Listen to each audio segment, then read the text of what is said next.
দক্ষিণবঙ্গের গরু চুরির সবচেয়ে বড় চক্রের পাণ্ডা ও তার ঘনিষ্ঠ সহযোগীকে অবশেষে গ্রেফতার করল বাঁকুড়ার জয়পুর থানার পুলিশ। জানুয়ারি মাসে বাঁকুড়ার কোতলপুর ও জয়পুর থানা এলাকায় একসঙ্গে 8টি গরু চুরির ঘটনার তদন্তে নেমে পূর্ব মেদিনীপুর জেলার চণ্ডীপুর থানা এলাকা থেকে ওই পাণ্ডা ও তার সহযোগীকে গ্রেফতার করেছে পুলিশ। তাদের হেফাজতে থাকা গরু উদ্ধার করা হয়েছে। এছাড়া উদ্ধার হয়েছে পরিবহনের কাজে ব্যবহৃত একটি ট্রাক। পুলিশ জানিয়েছে ধৃতদের নাম সৌরভ ঘোষ ও শেখ আমির হোসেন। আমিরের বাড়ি হুগলির খানাকুল এলাকায় হলেও মূল পাণ্ডা সৌরভের বাড়ি দক্ষিণ 24 পরগনার নোদাখালী এলাকায়। পুলিশ সূত্রে জানা গিয়েছে যে চলতি বছর 19শে জানুয়ারি বাঁকুড়ার কোতলপুর ও জয়পুর থানা এলাকায় একাধিক গরু চুরির ঘটনা ঘটে। এই ঘটনায় সিট গঠন করে তদন্ত শুরু করে দেয় পুলিশ এবং সেখানেই গরু সহ একটি ট্রাক আটক করে পুলিশ।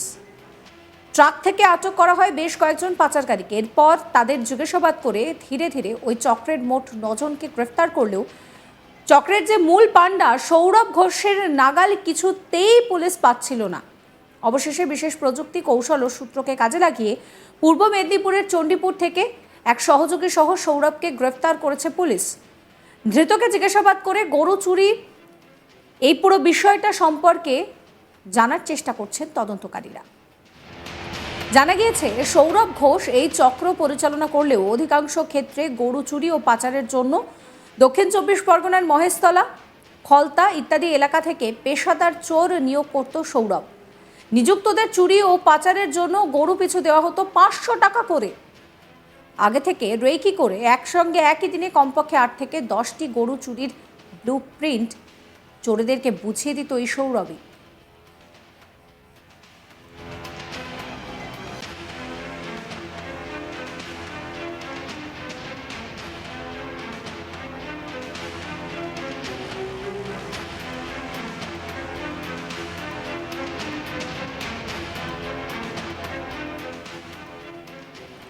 চুরির পর দক্ষিণবঙ্গের বিভিন্ন জেলা থেকে গরু নিয়ে যাওয়া হতো দক্ষিণ 24 পরগনা জেলায়। চুরি করা গরু পরিবহনের জন্য বিশেষ কৌশল ব্যবহার করত সৌরভ। ভাবতে পারছেন কি পরিস্থিতি? ফাইন্যান্সের কিস্তি চালাতে না পারা ট্রাক মালিকদের কাছ থেকে ফাইন্যান্সের কিস্তি মিটিয়ে দেওয়ার নাম করে ট্রাক ধার নিত সৌরভ। সেই ট্রাকগুলিকেই ব্যবহার করে হতো গরু পাচার। গরু চুরি করে তা পাচার করা পর্যন্ত গরু পিছু সৌরভের খরচ হতো মেরে কেটে 1000 টাকা। সেই গরুই দক্ষিণ 24 পরগনার বিভিন্ন কসাইখানায় বিক্রি করা হতো 30 থেকে 35,000 টাকায়। বিপুল লাভের এই ব্যবসায় অত্যন্ত বিলাসবহুল জীবনযাপন করতে শুরু করে সৌরভ। মাসের বেশিরভাগ দিনই সে বাড়িতে না কাটিয়ে রাজ্যের বিভিন্ন পর্যটন কেন্দ্রে নামি দামি হোটেলেই থাকত। পুলিশের চোখে ধুলো দিতে সৌরভ মোবাইল ফোন খুব কম ব্যবহার করত। ব্যবহার করলেও অল্প দিনের ব্যবধানে সিম কার্ড বদলে ফেলত। আর এইভাবেই ধীরে ধীরে দক্ষিণবঙ্গের বিভিন্ন জেলায় ছড়িয়েছিল নিজের সাম্রাজ্য।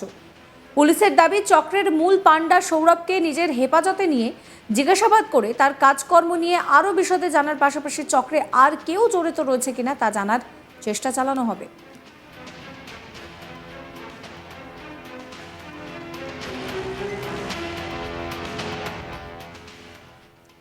এসডিপিও সুপ্রকাশ দাস কি বলছেন শোনাবো আপনাদের। গত 19শে জানুয়ারি বিষ্ণুপুর সাব ডিভিশনের জয়পুর এবং কোতুলপুর থানা এলাকা থেকে 8টি গরু চুরির অভিযোগ আমাদের কাছে আসে। ওই অভিযোগের ভিত্তিতে আমরা একটা স্পেশাল ইনভেস্টিগেশন টিম তৈরি করি 2 থানার অফিসারদেরকে নিয়ে।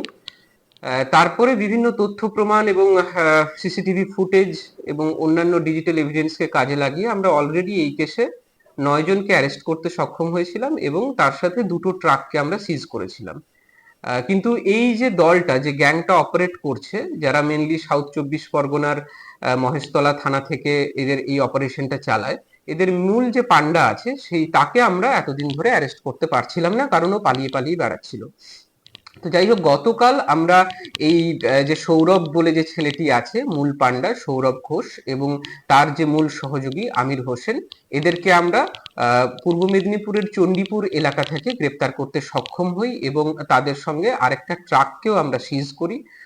এই প্রসঙ্গে বলে রাখা দরকার আছে যে এই সৌরভই কিন্তু এই পুরো গরু চুরির গ্যাংটার মূল পাণ্ডা, মাস্টারমাইন্ড বলা যেতে পারে। এ বিভিন্ন ছেলেদেরকে ওই এলাকার, অর্থাৎ মহেশতলা, রবীন্দ্রনগর, ফলতা, নোদাখালী এইসব থানার বিভিন্ন ছেলেদেরকে কিছু টাকার বিনিময়ে হেল্পিং হ্যান্ড হিসেবে নিত এবং এই আমাদের সাউথ বেঙ্গলের বিভিন্ন জেলাগুলোতে, যেমন বাঁকুড়া, মেদিনীপুর, পূর্ব মেদিনীপুর, পশ্চিম মেদিনীপুর, হুগলি, এইসব জায়গায় তাদের অপারেশনটা করতো। রাজ্যের বাইরেও কি না, রাজ্যের বাইরে এদের কোনো চক্র নেই। এরা মেনলি সাউথ 24 পরগনা থেকে সাউথ বেঙ্গলের বিভিন্ন জেলায় এসে রাতের বেলায় বিভিন্ন গৃহস্থের বাড়ি থেকে গরু চুরি করে আবার কলকাতা সংলগ্ন এরিয়াতে বিক্রি করে দিত। এই নিয়ে আমার কলিগ নির্ভীক চৌধুরীর একটি রিপোর্ট দেখাবো আপনাদের। পশ্চিমবাংলায় গরু পাচারের ইস্যু কোনো নতুন কিছু বিষয় নয়। এই সংক্রান্ত মামলাতে সিবিআই এর ঘেরাটোপে পড়ে তৃণমূলের হেভিওয়েট নেতাদের কিন্তু শ্রীঘরেও বাস করতে হয়েছে। এইবার গরু চুরির এমন এক ঘটনা ঘটলো এবং যেই ঘটনায় সাফল্যমণ্ডিত হলো বাঁকুড়া জেলার পুলিশ। প্রসঙ্গত, বাঁকুড়া জেলার জয়পুর এবং কতুলপুর থানার অন্তর্ভুক্ত বেশ কয়েকটি গ্রাম থেকে 8 থেকে 10টি গরুর চুরি হয়ে যাওয়ার অভিযোগ দায়ের হয় এবং পুলিশ অভিযোগের ভিত্তিতে তদন্ত শুরু করে এবং তদন্তে পুলিশ বেশ কয়েকজনকে গ্রেপ্তার করলেও যিনি এই চক্রের মূল পান্ডা অর্থাৎ মাস্টার মাইন্ড তিনি কিন্তু অধরাই ছিল। অবশেষে বিভিন্ন তথ্য এবং প্রযুক্তিকে কাজে লাগিয়ে পুলিশ কিন্তু পশ্চিম মেদিনীপুর জেলার যে চণ্ডীপুর সেখান থেকে এই পাচার চক্রের যিনি মাস্টার মাইন্ড অর্থাৎ সৌরভ ঘোষ এবং তার এক সহযোগীকে গ্রেপ্তার করে।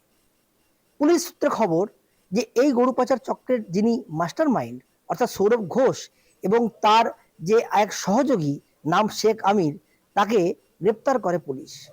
এবং এই গরু চুরির ঘটনার যে বিশদ বিবরণ জানলে রীতিমতন চক্ষু চড়ক গাছ হতে পারে যে কোনো মানুষের, এমনকি পুলিশের চক্ষু চড়ক গাছ। তদন্তে নেমে পুলিশ জানতে পারে যে বিভিন্ন যে কিস্তি ফেল হয়ে যাওয়া গাড়িগুলি সেগুলির কিস্তি শোধ করে দেওয়ার নাম করে মালিকদের কাছ থেকে সেই গাড়িগুলোকে জোগাড় করত এবং সেই গাড়িতেই কিন্তু পরিবহন করা হতো এই চুরি করা গরুগুলি। এবং বিভিন্ন যে ভাড়াটের চোর দক্ষিণ 24 পরগনার যেমন মহেশতলা, যেমন পলতা, বিভিন্ন জায়গা থেকে ভাড়াটের চোর ভাড়া করা হতো। এক একটি গরুকে চুরি করার জন্য মিলত 500 টাকা। এইভাবেই রীতিমতন সারা পশ্চিমবাংলার বিভিন্ন জেলাতে একটা র্যাকেট তৈরি করেছিল এই সৌরভ ঘোষ। অবশেষে বাঁকুড়া পুলিশের যে সিট গঠন করা হয়েছিল সেই সিট কিন্তু তাদের তদন্তে সাফল্য মিলল। পূর্ব মেদিনীপুরের চণ্ডীপুর থেকে এই গরু পাচার চক্রের যিনি মাস্টার মাইন্ড সৌরভ ঘোষকে পুলিশ গ্রেপ্তার করলো এবং পুলিশ তাকে গ্রেপ্তার করে আরও যে বিশদ তথ্য রয়েছে এই সংক্রান্ত মামলায় এর সাথে কোথায় যোগ রয়েছে, কোনো আন্তর্রাজ্য যোগ রয়েছে কিনা সেটা পুলিশ বিশদে খতিয়ে দেখছে। এখন দেখার বিষয় এটাই যে এই গরু পাচার যে তথ্য এই সংক্রান্ত মামলা কোন পথে অগ্রসর হয়। এই ভিডিও সম্পর্কে অবশ্যই আপনাদের মতামত জানাবেন। সমস্ত খবরের আপডেটের জন্য আজ তাক বাংলার ইউটিউব চ্যানেলকে সাবস্ক্রাইব করবেন, ফলো করবেন, হোয়াটসঅ্যাপ চ্যানেলও।